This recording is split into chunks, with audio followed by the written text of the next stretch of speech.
কবরে লাশ রেখে আসার পর কি হয় ইসলামের আলোকে আমি আছি মশিউর আপনার সাথে। বিদায়ের সেই মুহূর্ত তুমি কি কখনো ভেবেছ যখন জানাজা শেষে কবরের কিনারায় দাঁড়িয়ে মাটি দেওয়া হয় আর তুমি ফিরে আসো, তখন সে একা পড়ে থাকে সেই অন্ধকার গর্তে? তোমার পায়ের শব্দ যতক্ষণ শোনা যায় সে শোনে। তুমি চলে যাওয়ার পর শুরু হয় এক নতুন জগতের অধ্যায়। রসূলুল্লাহ সাল্লাল্লাহু আলাইহি ওয়াসাল্লাম বলেছেন, যখন মৃত ব্যক্তিকে কবরে রাখা হয় সে তার প্রিয়জনদের পায়ের শব্দ শুনতে পায় যতক্ষণ তারা ফিরে যায়। বুখারী ও মুসলিম। এই একটি হাদিসই যথেষ্ট বুকে কাঁপন ধরিয়ে দিতে। ১. রূহ ফিরে আসে, এক অলৌকিক মুহূর্ত। কবরে শোয়ানোর পর আল্লাহ সেই মৃত ব্যক্তির রূহকে আবার ফিরিয়ে দেন, তবে সম্পূর্ণ নতুন এক অবস্থায়। এটি পুনর্জীবন নয়, এটি হল বারজাখের জীবন, দুনিয়া ও আখেরাতের মাঝখানের এক রহস্যময় অবস্থান। সে এখন না পুরোপুরি মৃত, না পুরোপুরি জীবিত, সে আছে কিন্তু ভিন্ন এক জগতে। আল্লাহ বলেন, আর তাদের পেছনে রয়েছে বারজাখ, পুনরুত্থান দিবস পর্যন্ত। সূরা মুমিনুন। ২. ফেরেশতাদের আগমন, মুনকার ও নাকির। কবরে শোয়ানোর পর আসে দুজন ফেরেশতা, তাদের নাম মুনকার ও নাকির। রাসূলুল্লাহ সাল্লাল্লাহু আলাইহি ওয়াসাল্লাম তাদের বর্ণনা দিয়েছেন, কালো ও নীলাভ বর্ণের ভয়াবহ চেহারার দুই সত্তা। তারা মৃতকে বসায়, তারপর জিজ্ঞেস করে মাত্র ৩টি প্রশ্ন। ৩. কবরের ৩টি প্রশ্ন, জীবনের সবচেয়ে কঠিন পরীক্ষা। মান রব্বুকা, তোমার রব কে? মা দীনুকা, তোমার দিন কি? মা কুনতা তাকুলু ফি হাদার রাজুল, এই মানুষটি সম্পর্কে তুমি কি বলতে? আবু দাউদ, তিরমিজি। ভাবো একবার, দুনিয়ায় তুমি পরীক্ষার আগে পড়াশোনা করতে পারো, কিন্তু এই পরীক্ষার জন্য প্রস্তুতি নিতে হয় পুরো জীবন দিয়ে। ৪. মুমিনের জন্য কবর এক অসাধারণ দৃশ্য। যে ব্যক্তি ঈমান নিয়ে জীবন কাটিয়েছে, আমল করেছে, আল্লাহকে ভালোবেসেছে, সে উত্তর দেবে, আমার রব আল্লাহ, আমার দিন ইসলাম, আর তিনি হলেন আল্লাহর রাসূল মুহাম্মদ সাল্লাল্লাহু আলাইহি ওয়াসাল্লাম। তখন কি হবে? রাসূলুল্লাহ সাল্লাল্লাহু আলাইহি ওয়াসাল্লাম বলেন, একজন সুন্দর মানুষ সুন্দর পোশাকে সুগন্ধি মেখে আসবে এবং বলবে, তোমাকে সুসংবাদ দাও, এটাই সেই দিন যার ওয়াদা তোমাকে দেওয়া হয়েছিল। সে জিজ্ঞেস করবে, তুমি কে? সে বলবে, আমি তোমার নেক আমল। এরপর কবর প্রশস্ত হয়ে যাবে যত দূর চোখ যায়। একটি দরজা খুলে যাবে জান্নাতের দিকে। জান্নাতের সুবাস আসবে। তার কবর হবে জান্নাতের বাগানের একটি অংশ। ৫. কাফিরের জন্য কবর এক ভয়াবহ পরিণতি। যে আল্লাহকে অস্বীকার করেছে, জুলম করেছে, গাফলতে জীবন কাটিয়েছে, সে প্রশ্নের উত্তর দিতে পারবে না। বলবে, হায়, আমি জানি না, মানুষ যা বলতো আমিও তাই বলতাম। তখন তাকে লোহার হাতুড়ি দিয়ে আঘাত করা হবে এমন জোরে যে সে চিৎকার করবে। সেই চিৎকার মানুষ ও জিন ছাড়া সব সৃষ্টি শুনতে পাবে। এরপর কবর সংকুচিত হবে, পাঁজরের হাড় একে অপরে ঢুকে যাবে। জাহান্নামের আগুনের একটি দরজা খুলবে। সেই গরম হাওয়া প্রতিদিন তাকে পোড়াবে। ৬. কবরের আযাব এক নীরব বাস্তবতা। আমরা কবরের পাশ দিয়ে হেঁটে যাই, ভিতরে কি হচ্ছে দেখি না, কিন্তু রাসূল সাল্লাল্লাহু আলাইহি ওয়াসাল্লাম বলেন, সেখানে আযাব হচ্ছে। কবর হল আখেরাতের প্রথম মঞ্জিল। একবার রাসূলুল্লাহ সাল্লাল্লাহু আলাইহি ওয়াসাল্লাম দুটি কবরের পাশ দিয়ে যাচ্ছিলেন। তিনি বললেন, এই দুজনকে আযাব দেওয়া হচ্ছে, কোনো বড় গুনাহের জন্য নয়। একজন পেশাব থেকে পবিত্র থাকত না, আরেকজন চগলখড়ি করত। ভাবো, পেশাব থেকে অসতর্কতা কবরের আযাবের কারণ। আমরা কতটা অসতর্ক প্রতিদিন। ৭. রূহ কোথায় থাকে? বারজাখের রহস্য। শহীদদের রূহ থাকে সবুজ পাখির বুকে, জান্নাতের নহরে পান করে, জান্নাতের ফল খায়, আরশের নিচে ঝুলন্ত ফানুসে বিশ্রাম নেয়। মুসলিম।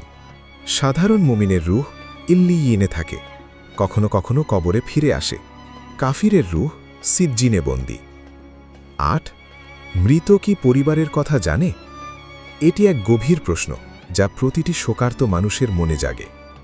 ইবনুল কাইয়িম রাহিমাহুল্লাহ বলেন, মৃত ব্যক্তি তার পরিবারের অবস্থা সম্পর্কে জানতে পারে, কেউ তার জন্য দোয়া করলে সে অনুভব করে। রাসূল সাল্লাল্লাহু আলাইহি ওয়াসাল্লাম বলেছেন, যখন কোনো মুসলিম তার মৃত ভাইয়ের কবর জিয়ারত করে এবং সেখানে বসে, মৃত ব্যক্তি তাকে চেনে এবং তার সালামের জবাব দেয়। ইবনে আবি শায়বা। 9 কবর থেকে যা উপকার করে। 1 আলোর কথা। অন্ধকার কবরে যা আলো দেয়। সদাকায়ে জারিয়া, মসজিদ, কূপ, যা থেকে মানুষ উপকৃত হয়। নেক সন্তানের দোয়া। সন্তানের প্রতিটি দোয়া কবরে নূর হয়ে পৌঁছায়।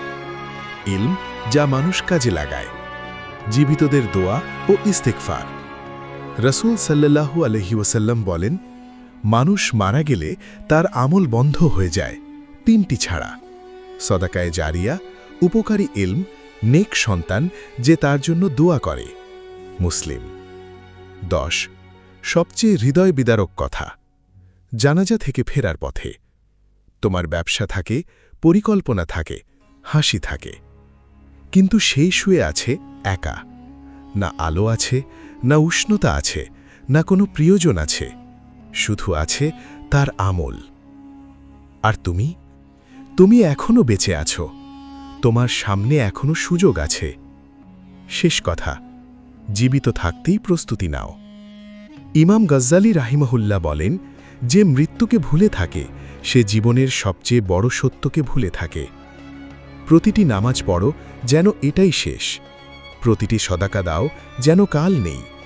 প্রতিটি মাফ চাও, কারণ কবরে মাফ চাওয়ার সুযোগ নেই। আল্লাহুম্মা ইন্নী আউযু বিকা মিন আযাবিল কবর। হে আল্লাহ, আমি তোমার কাছে কবরের আযাব থেকে আশ্রয় চাই। আমরাও পড়ি, যেন কবর হয় জান্নাতের বাগান। 11 কবরের প্রথম রাত সবচেয়ে ভয়ঙ্কর রাত। দুনিয়ায় তুমি যত রাত কাটিয়েছ, নরম বিছানায়, প্রিয়জনের পাশে, আলোর মধ্যে, কিন্তু কবরের প্রথম রাত? রাসূলুল্লাহ সাল্লাল্লাহু আলাইহি ওয়াসাল্লাম বলেছেন, মৃত ব্যক্তির জন্য সবচেয়ে কঠিন হল কবরের প্রথম রাত। বাইহাকি। সেই রাতে কোনো মোমবাতি নেই, কোনো হাত ধরার মানুষ নেই, শুধু আছে তার জীবনের হিসাব। এই কারণেই রাসূল সাল্লাল্লাহু আলাইহি ওয়াসাল্লাম মৃত ব্যক্তির জন্য দাফনের পর সাথীদের নিয়ে একটু দাঁড়িয়ে দোয়া করতেন এবং বলতেন, তোমাদের ভাইয়ের জন্য ক্ষমা চাও এবং দোয়া করো, কারণ এখন তাকে প্রশ্ন করা হচ্ছে। আবু দাউদ। 12 কবর চাপ দেয়, এমনকি নেককারকেও। এটি এক ভয়ানক সত্য যা অনেকে জানে না। রাসূলুল্লাহ সাল্লাল্লাহু আলাইহি ওয়াসাল্লাম বলেছেন, কবর প্রতিটি মানুষকে চাপ দেয়। যদি কেউ এই চাপ থেকে রক্ষা পেত, তাহলে সাদ ইবনে মুয়াজ রাদিয়াল্লাহু আনহু পেতেন। সাদ ইবনে মুয়াজ রাদিয়াল্লাহু আনহু, যার মৃত্যুতে অরশ কেঁপে উঠেছিল, যার জন্য ৭০,০০০ ফেরেশতা নেমেছিলেন, তিনিও কবরের এই চাপ পেয়েছেন। তাহলে আমাদের কথা কি? এই চাপ হল একটি মায়ের আলিঙ্গনের মতো নেককারের জন্য, আর পাপীর জন্য এমন চাপ যেন পাঁজরের হাড় ভেঙে যায়। 13 সূরা মুলক কবরের অন্ধকারে এক আলো। রাসূলুল্লাহ সাল্লাল্লাহু আলাইহি ওয়াসাল্লাম বলেছেন, কুরআনে 30 আয়াতের একটি সূরা আছে যা তার পাঠকারীর জন্য সুপারিশ করবে এবং তাকে কবরের আযাব থেকে মুক্ত করবে। সেটি হল তাবারাকাল্লাযী বিয়াদিহিল মুলক। প্রতি রাতে ঘুমানোর আগে সূরা মুলক পড়ো। এই একটি অভ্যাস কবরে তোমার পাশে দাঁড়াবে যখন আর কেউ থাকবে না। 14 কবরে আলো আনে যে আমলগুলো। শুধু আযাবের কথা নয়, কবরকে আলোকিত করার পথও আছে। ক বেশি বেশি দুরূদ পড়া। রাসূল সাল্লাল্লাহু আলাইহি ওয়াসাল্লাম বলেন, যে আমার উপর একবার দুরূদ পাঠায়, আল্লাহ তার উপর 10টি রহমত নাজিল করেন। মুসলিম। সেই রহমত কবরেও তাকে ঢেকে রাখবে। খ সকাল সন্ধ্যার জিকির। যে ব্যক্তি প্রতিদিন সকালে ও সন্ধ্যায় নিয়মিত জিকির করত, কবরে সেই জিকিরের নূর তাকে ঘিরে রাখে। গ তাহাজ্জুদের নামাজ। যে রাতে উঠে আল্লাহর সামনে কাঁদত, কবরে সেই কান্নার বিনিময়ে আল্লাহ তার কবরে রহমত পাঠান। ঘ মানুষের সাথে ভালো ব্যবহার। যে মানুষকে কষ্ট দেয়নি, কবর তাকে কষ্ট দেবে না। শিশুরা কবরে কি করে? এটি এমন এক কথা যা প্রতিটি বাবা মায়ের চোখ ভিজিয়ে দেয়। যে শিশু মারা গেছে সে জান্নাতে থাকে, কিন্তু রাসূল সাল্লাল্লাহু আলাইহি ওয়াসাল্লাম এক স্বপ্নের বর্ণনায় বলেন, একটি বৃদ্ধকে দেখলেন গাছের নিচে বসে আছেন। তার চারপাশে শিশুরা খেলছে। জিজ্ঞেস করলে জানা গেল সেই বৃদ্ধ হলেন ইব্রাহিম আলাইহিসসালাম, আর শিশুরা হল যেসব শিশু ফিতরাতের ওপর মারা গেছে। বুখারী। যে মা তার শিশুকে হারিয়েছেন সেই শিশু ইব্রাহিম আলাইহিসসালামের কাছে আছে, জান্নাতের বাগানে খেলছে এবং মায়ের জন্য অপেক্ষা করছে। 16 কবরে মৃত ব্যক্তি কি একা থাকে? না, রাসূলুল্লাহ সাল্লাল্লাহু আলাইহি ওয়াসাল্লাম বলেছেন, মুমিনের কবরে তার আমল সুন্দর মানুষের রূপ ধারণ করে আসে এবং বলে, আমি তোমার নেক আমল, আমি তোমার সাথী। সে একা নয়, তার তাহাজ্জুদ তার সাথে আছে, তার সদাকত তার সাথে আছে, তার কুরআন তার সাথে আছে। আর পাপীর কবরে আসে কুৎসিত চেহারার এক সত্তা, বলে, আমি তোমার বদ আমল। 17 কবর জিয়ারত জীবিতদের জন্য সবক।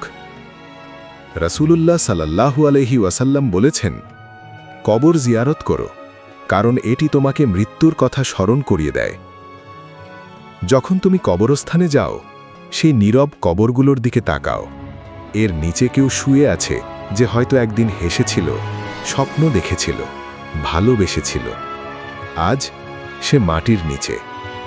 আর তুমি দাঁড়িয়ে আছো তাদের জায়গায় যাওয়ার আগের শেষ সারিতে। 18 কবরে সবচেয়ে বেশি যন্ত্রণা যে কারণে। রাসূল সাল্লাল্লাহু আলাইহি ওয়াসাল্লাম বিশেষভাবে কিছু গুনাহের কথা বলেছেন যেগুলো কবরে ভয়াবহ আযাবের কারণ। প্রথমত, পেশাবের অসতর্কতা অর্থাৎ পবিত্রতায় গাফলতি। দ্বিতীয়ত, গীবত ও চগলখুরি অর্থাৎ মানুষের পেছনে কিছু বলা। তৃতীয়ত, সুদ, যার আযাব কবর থেকেই শুরু। চতুর্থত, নামাজে অলসতা, বিশেষত ফজর ও আসর ছেড়ে দেওয়া। পঞ্চমত, কুরআন শিখে ভুলে যাওয়া। এই কাজগুলো দেখতে ছোট মনে হয়, কিন্তু কবরে এগুলোর ভার অসহ্য। 19 রাসূলুল্লাহ সাল্লাল্লাহু আলাইহি ওয়াসাল্লামের কবর জিয়ারত করলে কি হয়? রাসূল বলেছেন, যে আমার কবর জিয়ারত করল তার জন্য আমার সুপারিশ ওয়াজিব হয়ে গেল। বাইহাকি, দারাকুতনী। মদিনায় গিয়ে রওজা মুবারকের সামনে দাঁড়িয়ে যখন কেউ সালাম দেয়, রাসূল সাল্লাল্লাহু আলাইহি ওয়াসাল্লাম সেই সালামের জবাব দেন। 20 মৃত্যুকে বেশি বেশি স্মরণ করো। রাসূলুল্লাহ সাল্লাল্লাহু আলাইহি ওয়াসাল্লাম বলেছেন, সকল আনন্দের বিনাশকারীকে বেশি বেশি স্মরণ করো, অর্থাৎ মৃত্যুকে। মৃত্যুর কথা মনে করলে প্রথমত গুনাহ থেকে দূরে থাকা সহজ হয়, দ্বিতীয়ত দুনিয়ার মোহ কমে যায়, তৃতীয়ত আখিরাতের জন্য প্রস্তুতি নেওয়া সহজ হয়, চতুর্থত মানুষের সাথে সম্পর্ক মধুর হয়। কারণ তুমি জানো আজকের রাগ, আজকের অহংকার, আজকের লোভ কবরে কোনো কাজে আসবে না। 21 জীবনের শেষ প্রশ্ন, এখনই উত্তর তৈরি করো। ফেরেশতা জিজ্ঞেস করবে, তোমার রব কে? এই উত্তর মুখস্থ করলেই হবে না, এই উত্তর হৃদয়ে গেঁথে নিতে হবে। প্রতিটি সিজদায়, প্রতিটি দোয়ায়, প্রতিটি কষ্টে আল্লাহকে ডেকে। তোমার দিন কি? শুধু জন্মসূত্রে মুসলিম হলেই হবে না, ইসলামকে জীবনে ধারণ করতে হবে। এই মানুষটি সম্পর্কে তুমি কি বলতে? রাসূল সাল্লাল্লাহু আলাইহি ওয়াসাল্লামকে ভালোবাসতে হবে, শুধু মিলাদে নয়, প্রতিটি সুন্নাত মেনে চলার মাধ্যমে। সমাপ্তি। এই লেখা পড়ার পরে তুমি এখনও জীবিত, তোমার হাত নড়ছে, তোমার হৃদয় স্পন্দিত হচ্ছে। এখনও সময় আছে। আজ রাতে ঘুমানোর আগে 2 রাকাত নামাজ পড়ো, আল্লাহ কাছে কাঁদো, বলো, হে আল্লাহ, আমি তোমার কাছে সুন্দর পরিণতি চাই। কারণ কবরের অন্ধকার তখনই ভয়ের নয়, যখন তুমি সেখানে যাওয়ার আগেই আল্লাহ নূরকে হৃদয়ে ধারণ করেছ। আল্লাহ আমাদের সবাইকে কবরের ফিতনা থেকে হেফাজত করুন, কবরকে জান্নাতের বাগান বানিয়ে দিন এবং হাসরের ময়দানে রাসূলুল্লাহ সাল্লাল্লাহু আলাইহি ওয়াসাল্লামের সুপারিশ নসিব করুন। আমিন।